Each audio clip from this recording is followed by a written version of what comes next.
오늘은 다윗이라는 인물의 일생을 한번 살펴보려고 합니다. 이스라엘 역사상 가장 위대한 왕이라고 평가받는 인물이 바로 다윗입니다. 그런데 그의 삶 속에는 여러 가지의 광야가 있었습니다. 그 광야에서 그가 경험한 하나님, 또 그가 하나님 앞에 고백한 그의 믿음에 대해서 오늘 함께 살펴보겠습니다. 다윗에게 있어서 첫 번째 광야는요, 이름 없는 목동으로 지내는 광야였습니다. 소년 다윗은 사실 외로웠습니다. 고독했습니다. 왜냐하면 그에게는 형이 참 많았습니다. 그런데 그의 아버지는 유독 다윗에게, 막내 아들인 다윗에게 자신의 양떼들을 돌보는 일을 맡겼습니다. 사울왕이 하나님의 말씀을 순종하지 않아서 하나님께서 사울왕을 대신하는 왕을 세우려고 합니다. 그래서 사무엘 선지자에게 사울왕을 이을 왕을 찾아 그에게 기름 붓게 합니다. 어느 날 사무엘 선지자가 다윗의 아버지 이새의 집을 방문합니다. 그런데 그의 아들이 사무엘 선지자를 만나는 동안에도 제일 어린 다윗은 광야에서 아버지의 양들을 지켜야만 했습니다. 다윗의 형들이 블레셋과의 전쟁에 나갔습니다. 그런데 어린 다윗은 전쟁에도 참여하지 못하고 들판에서 아버지의 양들을 쳐야만 했습니다. 자, 다윗이 아버지의 양떼를 지켰을 때 그 소년 다윗이 보여줬던 성실하고 책임 있는 모습을 한번 살펴보겠습니다. 이 부분은 다윗이 골리앗과의 싸움이 있기 전에 사울 왕에게 고백한 내용입니다. 제가 한번 읽어드릴게요. 사무엘상 17장 34절. 다윗이 사울에게 이르되 주의 종이 아버지의 양을 지킬 때에 사자나 곰이 와서 양떼에서 새끼를 물어가면 내가 따라가서 그것을 치고 그 입에서 새끼를 건져내었고 그것이 일어나 나를 해하고자 하면 내가 그 수염을 잡고 그것을 쳐 죽였나이다. 자, 여러분 이 상황을 한번 여러분의 입장에서 생각해 봅시다. 형들은 있는데 아버지가 어린 나에게 양을 치라고 그 일을 맡겼어요. 근데 양을 치고 있는데 갑자기 사자가 나타납니다. 갑자기 곰이 나타나서 으르렁거려요. 그러면 어떻게 하는 게 그냥 상식적이고 그 일이 다른 사람들에게도 뭐 그냥 그렇구나라고 인정받을 수 있는 일이었을까요? 이런 거예요. 사자가 나타났어요. 무서워요. 그럼 도망가는 게 상식적인 거예요. 그렇죠? 곰이 나타났어요. 자기가 지키는 양을 콱 물었어요. 그럼 어떻게 해야 되죠? 그냥 구경하고 아니면 도망가고 나중에 사자가 양을 물어갔네요. 곰이 양을 죽였네요. 그러면 돼요. 왜? 내가 죽을 것 같으니까. 그러니까 다윗이 사자가 와서 곰이 와서 양을 물어가고 양을 죽이면 아버지한테 이렇게 말하면 돼요. 아버지 나 죽을 뻔 봤어요. 사자한테 물려 죽을 뻔 봤어요. 그래서 내가 도망갔어요. 근데 갔다 와서 보니까 양 한 마리가 죽었네요. 양 두 마리가 없어졌네요. 그렇게 얘기해도 괜찮습니다. 그렇게 얘기한다고 아버지가 야 임마 너 왜 사자를 잡아 죽이지 않았냐? 왜 곰하고 싸우지 않았냐? 그럴 아버지가 없어요. 그런데 다윗은 어떻게 했는지 보세요. 사자와 곰을 물리쳤다고 말하고 있어요. 쫓아가서 양떼를 지켰다고 그래요. 여러분 소년으로서 대단한 책임감입니다. 그리고 성경 전체적인 거를 우리가 이해해 볼 때 다윗은 아버지의 양을 지키기 위해서 어떤 기술을 연마하고 준비했는지 아시죠? 물매질 있죠. 돌팔매질이라고 하는 거. 그걸 자기가 연마해 가지고요. 맹수들이 나타나서 자기 양, 아버지 양이죠. 양을 죽이려고 하거나 빼앗아 가려고 하면요. 그 물매질을 가지고 그 짐승들을 다 쫓아내고 죽이기까지 했다라는 거예요.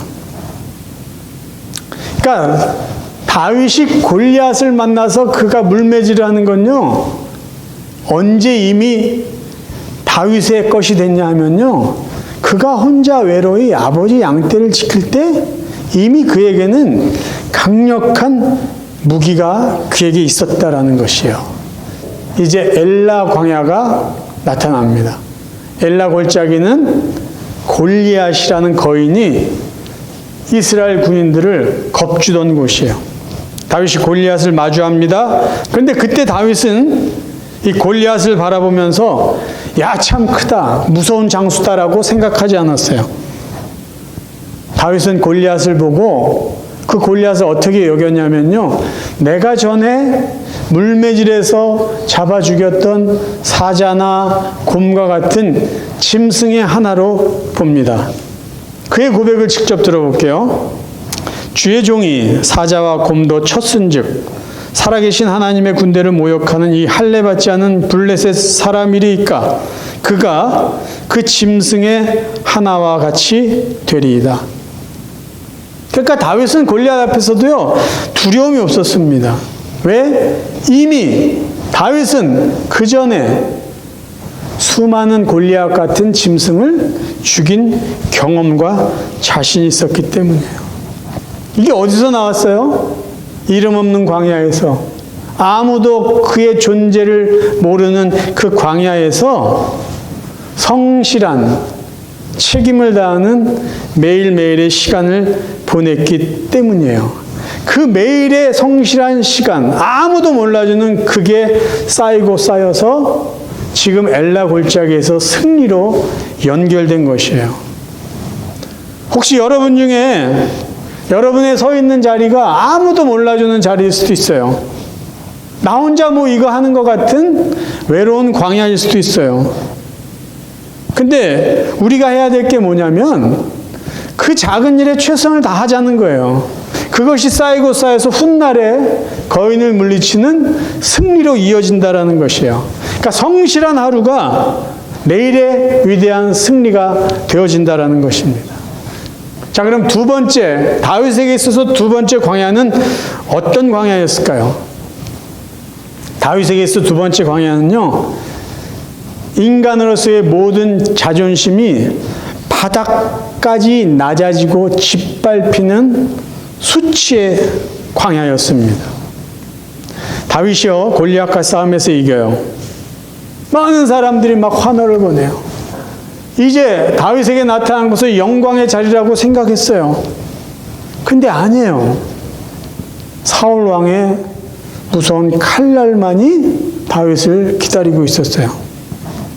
사울 왕이 얼마나 위협적으로 다윗을 죽이려고 했는지 너무 절박했던 다윗이요, 잘못된 선택을 합니다. 어떤 선택을 하냐면, 야, 내가 이스라엘 땅에서는 사울 왕의 위협을 피할 수가 없구나. 그러면 이스라엘의 적인 블레셋 지역으로 도망가자. 그러면 사울 왕이 거기까지는 나를 찾아오지 못하겠지. 그런 생각을 하고요, 이스라엘의 적인 가드 왕 아기스에게로 갑니다. 그랬더니 그 왕은요, 너무 좋아하는 거예요. 아니, 이스라엘 장군이 자기에게 왔으니까요, 천군 만마를 얻은 것 같아요. 이제 쉬운 거죠. 이스라엘과 싸우려고 하면요, 다윗을 앞세우면 이스라엘의 전력, 병력, 뭐 전술 다 할 거 아니에요? 이 가드 왕이 좋아해요. 그런데 신하들이 왕에게 말하는 거예요. 왕이시여, 이 인물이 누군지 모릅니까? 이 사람 다윗이에요. 다윗은 사울 왕에 이어서 이미 왕으로 기름 부음 받은 사람이고요. 이스라엘 백성들이요, 사울에게는 천천이고 다윗에게는 만만입니다라고 아주 이를 높인 사람입니다. 다윗이에요. 조심해야 됩니다. 그 말은 뭐예요? 이 사람 죽여야 됩니다. 그 소리 아니에요. 왕이요, 손가락 하나만 딱 하면 다윗은 그 자리에서 죽는 정말 절박한 상황입니다. 그때 다윗이 무슨 일을 하는지 아십니까? 수치스러운 행동을 거기서 해요. 본문 읽어드립니다. 그들 앞에서 그의 행동을 변하여 미친 채 하고 대문짝에 그적거리며 침을 수염에 흘리며, 지금 미친 짓을 하는 거예요. 당당하게 그 아기스 왕에 있던 다윗이요, 갑자기 대문인데 가가지고요, 대문을 막 긁는 거예요. 침을 막 질질 흘리는 거예요. 그 광경을 본 아기스 왕이 뭐라 그러는지 아세요? 야, 미치광이가 없어서 나에게 이런 미친놈을 보냈냐. 당장 내 쫓아라 그래요. 그래서 다윗이 간신히 목숨을 건집니다. 그러면 왜 다윗이 갑자기 미친 짓을 했을까요? 그리고 왜 아기스 왕은 이 다윗을 그 자리에서 쫓아냈을까요? 그 당시 블레셋 사람들은요, 미친 사람에게 어떤 해를 끼치잖아요. 그럼 그 미친 사람에게 들린 악한 귀신이 자기들에게 옮겨진다라는 미신적인 생각을 합니다. 그래서 다윗을 죽이거나 해하지 않았어요. 왜? 다윗에게 어떤 해를 끼치면 다윗에게 들린 그 귀신이 나에게 임할 것이다라고 그들이 믿었기 때문에. 그래서 이 미치광이 다윗을 빨리 그 자리에서 쫓아냈어요. 아, 이걸 보면 야, 다윗이 임기응변이 있구나. 네? 그렇게 우리가 생각할 수 있는데 그렇지 않습니다. 나중에 다윗이 내가 왜 그 위급한 상황에서 이렇게 죽지 않고 살아났는지를, 그 진실을 그의 시를 통해서 알려주고 있어요. 시편 33편에 그 내용이 나오는데 33편의 제목은 이렇습니다. 다윗이 아비멜렉 앞에서 미친 채 하다가 쫓겨나서 지은 시, 이런 제목이 있어요. 아비멜렉이네요. 가드와 아기스가 아니네요. 우리가 이렇게 생각할 수 있는데요. 아비멜렉이라는 것은 블레셋 왕의 그 공식 이름입니다. 애굽 왕을 바로 왕이라고 칭하듯이, 로마 황제를 가이사라고 말하듯이 블레셋 지역의 왕을 통칭 아비멜렉이라고 그래요. 그러니까 이 말은 더 정확하게 말하면 다윗이 아기스 왕 앞에서 미친 채 하다가 쫓겨나서 지은 시라는 뜻이에요. 그 시에서 다윗이 이렇게 고백해요. 내가 여호와께 간구하며 내게 응답하시고 내 모든 두려움에서 나를 건지셨도다. 이 곤고한 자가 부르짖음에 여호와께서 들으시고 그의 모든 환난에서 구원하셨도다. 다윗이요, 갑자기 미친 척한 거는요, 임기응변으로 한 게 아니라 이 절박한 상황에 하나님 앞에 기도했더니 하나님이 그에게 지혜를 주신 거예요. 야, 너 미친 척해. 내가 구해줄게. 그러니까 하나님은 이 블레셋 사람이 했던 미신, 그들의 마음까지 이용해서 이 긴박한 상황에서 다윗의 생명을 구해주신 거예요. 자, 저희들이 살다 보면은요, 인생 밑바닥까지 낮아질 대로 낮아지고 더 낮아질 수 없는 광야를 만날 때가 있어요. 정말 사람들 앞에서 내가 미친 척을 해야 될 것 같고 침을 질질 흘려야만 될 것 같은 이 자존심을 딱 버릴 수밖에 없는 상황에 처할 때가 있어요. 우리가 해야 될 게 뭘까요? 하나님 앞에 기도하는 거죠. 이 절박한 상황 가운데 하나님 도와주세요. 하나님 외에는 나의 도움이 없습니다. 그때 하나님이 어떻게 하실까요? 우리에게 지혜를 주시죠. 우리에게 피할 길을 주시죠. 우리에게 선한 사람을 붙여주시죠. 그래서 하나님이 우리의 하나님이 되어주시는 거예요. 또 다윗이 처한 아주 어려운 광야가 있습니다. 엔게디 광야예요. 간신히 생명을 구해서 다윗이 엔게디 광야로 도망을 합니다. 그 소식을 들은 사울이 어떻게 하는지 아시죠? 정예 군인 3,000명을 모아서 엔게디 광야로 가서 다윗을 찾아갑니다. 다윗과 그의 부하들이요, 엔게디 광야에 있는 동굴에 숨습니다. 깊이 숨어요. 이곳저곳에서 다윗을 찾던 이 군사를 뒤로하고 사울이 급하게 용변을 벌어 동굴을 찾아 들어가는데 그 동굴이 바로 다윗과 그의 부하들이 숨어 있는 동굴이에요. 사울 왕은 그것을 모르죠. 밝은 곳에 있다 어두운 동굴에 들어가니까 사람이 어디 숨었는지 전혀 알지 못한 사울 왕의 용변을 보고 있습니다. 그때 저 뒤에서 숨어있던 다윗의 부하들이 다윗에게 말해요. 절호의 기회가 왔습니다. 단칼에 사울의 왕을 죽이라는 거예요. 이건 하나님이 주신 기회입니다. 그래야 당신의 고난이 끝이 납니다. 근데 다윗은요, 자기와 함께한 그 사람들의 말을 듣지 않아요. 그리고 사울 왕을 죽이는 대신에 사울왕의 옷자락을 조금 뺍니다. 그리고 다윗이 그의 부하들에게 이렇게 말해요.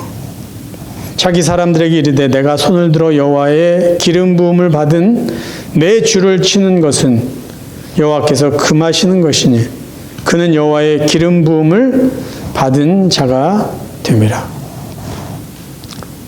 다윗이 왜 사울왕의 옷자락만 배웠을까요?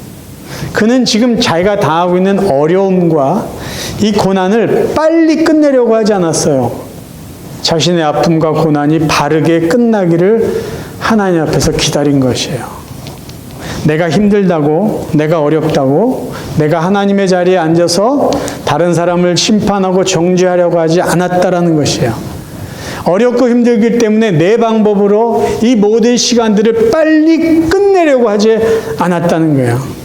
다윗은 하나님의 주권을 그 어려운 상황 가운데도 그대로 인정합니다. 사울왕의 왕권을 폐하는 것도 하나님의 뜻이고 내가 왕의 자리에 올라가는 것, 그것도 하나님의 시간표에 있는 것이다. 하나님의 뜻보다 절대로 앞서지 않으려고 했던 그 사람이 바로 다윗이라는 거예요. 저희들이 생각한 것보다 어렵고 힘든 이 고난의 터널이 길어질수록 우리의 마음은 조급해져요. 그래서 우리는 이렇게 말해요. 하나님 언제까지 내가 기다려야 됩니까? 언제까지 참아야 됩니까? 이 정도면 충분하지 않습니까? 그러면서 어떤 유혹을 받죠? 그래, 내 방법대로 이걸 끝내자. 근데 다윗은 그렇게 하지 않았어요.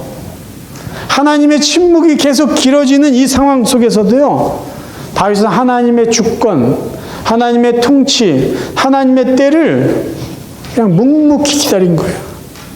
이게 다윗이 우리에게 보여주는 믿음입니다. 세 번째, 다윗이 맞이했던 또 다른 광야가 있습니다. 이 광야는요, 비통함의 광야예요. 비통함의 광야. 다윗이 인생의 노년에 그가 피난길을 떠나야만 되는 상황이 생겼어요. 왠지 아세요? 그의 아들 압살롬이요, 아버지에게 반역을 해요. 그래서 아버지의 정권을 무너뜨리려고 반란을 일으킵니다. 그래서 이제 노년에 좀 편하게 왕권을 물려주고 정말 편안한 여생을 지내야 되는 다윗이요, 이 늙은 왕 다윗이요, 백성들 앞에서 머리를 다 풀어헤치고 신발도 신지 못한 채 맨발로 눈물 흘리면서 피난길에 오릅니다. 사무엘하 15장 30절이에요. 다윗이 감람산 길로 올라갈 때 그의 머리를 그가 가리고 맨발로 울며 가고 그와 함께 가는 모든 백성들도 각각 자기의 머리를 가리고 울며 올라가니라. 인생의 마지막에 다윗의 광야는요, 정말 비통합니다. 부끄러운 광야의 길이었어요. 그런데 이 다윗의 이 비참함을 더 비참하게 만든 일이 있습니다. 그것은 뭐냐면요, 다윗이 도망가는 그 피난길을 보고 조롱하고 저주하는 사람이 있었다는 것이에요. 사무엘하 16장 7절부터 읽어드립니다. 시므이가 저주하는 가운데 이와 같이 말하니라. 피를 흘린 자여, 사악한 자여, 가거라, 가거라. 사울의 족속의 모든 피를 여호와께서 내게로 돌리셨도다. 그를 이어서 네가 왕이 되었으나 여호와께서 나라를 네 아들 압살롬의 손에 넘기셨도다. 보라, 너는 피를 흘린 자이므로 화를 자초하였느니라 하는지라. 아니, 늙은 왕이 피난길에 오르는데 이 사약한 자요, 너도 피를 흘렸으니까 피값을 치르는 거다. 화가 너에게 있을 것이다. 저주해요. 그것을 지켜보던요, 다윗의 그 장군 아비새가요, 다윗 왕의 허락을 물어요. 어떤 허락이냐면요, 나에게 허락만 하세요. 저자를 당장 죽이겠습니다. 성경을 읽어드릴게요. 16장 9절이에요. 스루야의 아들 아비새가 왕께 여짜오되 이 죽은 개가 어찌 내 주 왕을 저주하리이까? 청하건대 내가 건너가서 그의 머리를 베게 하소서. 아니 감히 왕을? 당장 뛰어가서 시므의 목을 베어버리려고 하는데요. 다윗이 아비새를 만류해요. 그리고 신하들에게 이렇게 말합니다. 또 다윗이 아비새와 모든 신하에게 이르되 내 몸에서 난 아들도 내 생명을 해하려 하거든. 하물며 이 베냐민 사람이랴. 여호와께서 그에게 명령하신 것이니 그가 저주하게 내버려두라. 혹시 여호와께서 나의 원통함을 감찰하시리니 오늘 그 저주 때문에 여호와께서 선으로 내게 갚아 주시리라. 다윗의 성숙한 믿음. 사람의 저주와 이 독소를 그냥 모욕으로 받아들이지 않습니다. 야, 내 아들도 나에게 반역을 하는데 하나님이 저 사람을 통해서 나를 꾸짖으시나 보다. 그러면서 하나님의 긍휼을 구합니다. 오늘 저 저주 때문에 하나님께서 그것을 선으로 내게 갚아주시기를 원한다. 자신의 왕권도요, 자신의 명예도, 남아있는 생명도 하나님께 다 맡기는 거예요. 온전히 맡기는 거예요. 가장 높은 왕의 자리에서 지금 가장 낮은 자리로 내려왔어요. 생각해 보세요. 맨발로 머리도 다 풀어헤치고 울면서 광야의 길을 걷고 있어요. 그럼에도 불구하고 다윗은 하나님 앞에서 흐트러짐 없는 믿음을 고백합니다. 하나님, 저 저주, 그 저주로 인해서 내가 저주로 끝나는 삶이 아니라 하나님 나의 삶에 선한 은혜로 갚아주십시오. 하나님께 맡기는 성숙한 믿음이에요. 말씀을 정리하겠습니다. 여러분, 히브리어로 광야를 미드바르라고 합니다. 근데 놀라운 것은요, 말씀하다라는 다바르라는 단어와 광야를 뜻하는 미드바르의 이 어원이 같다라는 것이에요. 무엇을 의미할까요? 세상의 소음소리에서, 수많은 사람들의 박수나 수많은 사람들의 떠드는 소리에서는 절대로 하나님의 음성을 들을 수 없다라는 것이죠. 다윗이요, 사람들이 열광하는 환호 소리 가운데서는 하나님의 세밀한 음성을 들을 수 없었어요. 화려한 왕궁 생활에서는요, 신하들이 하는 그 많은 말소리에서는 하나님이 들려주시는 그 귀한 음성을 들을 수 없었다라는 것이에요. 다윗이 하나님의 세미한 음성을 가장 잘 들을 수 있었던 장소는 어디였을까요? 외롭고 힘들고 비참함을 느꼈던 바로 광야였다라는 것이에요. 이제 다윗이요, 그 많은 세월들을 겪고 인생의 황혼을 맞이하는 다윗이요, 펜을 들어서 하나님을 고백합니다. 그 고백이 뭔지 아세요? 오늘 여러분과 제가 함께 읽은 시편 23편입니다. 그 중에 세 구절만 읽어드릴게요. 여호와는 나의 목자시니 내게 부족함이 없으리로다. 내가 사망의 음침한 골짜기로 다닐지라도 해를 두려워하지 않을 것은 주께서 나와 함께 하심이라. 내 평생에 선하심과 인자하심이 반드시 나를 따르리니 내가 여호와의 집에 영원히 살리로다. 다윗의 고백에는요, 과거에 하나님이 함께 하셨던 하나님에 대한 고백과 앞으로 하나님이 그에게 영원히 함께 해주실 미래에 대한 믿음이 함께 고백되어졌습니다. 사랑하는 성도 여러분, 여러분은 지금 어떤 광야를 맞이하고 계십니까? 어떤 광야에 여러분 서 계시다고 생각하십니까? 그게 외로움입니까? 억울함입니까? 비통함입니까? 다윗에게는 수많은 광야가 있었어요. 세월이 지나면 광야가 없을 거다, 그렇지 않습니다. 세월이 지나면 그 세월에 맞는 또 다른 광야, 또 다른 어려움은 계속해서 저희들의 삶 가운데 있을 것이에요. 그러면 그때 우리는 무엇을 해야 될까요? 다윗을 기억하세요.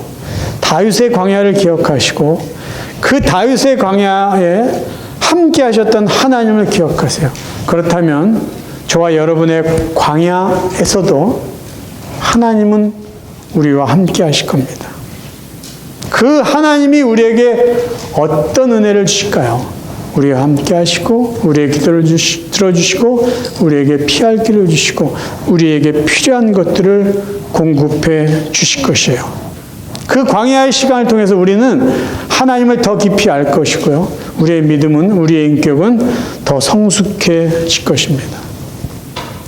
우리의 광야를 우리와 함께 하신 하나님과 이 광야의 여정을 맞춰간다면 우리도 다윗과 같은 아름다운 고백을 할 수 있을 것이에요. 하나님, 나의 수많은 광야에서 나의 목자가 되어주셔서 감사합니다. 사망의 음침한 골짜기를 지났을 때 정말 힘들었고 두렵고 정말 비참했는데 그때도 나와 함께 하셔서 나를 지켜주시고 이끌어주셔서 감사합니다. 하나님, 이제 부족하지만 나를 영원히 하나님 집으로 인도해서 살게 하실 것, 그 하나님을 찬양합니다. 이 고백이 왜 없겠습니까?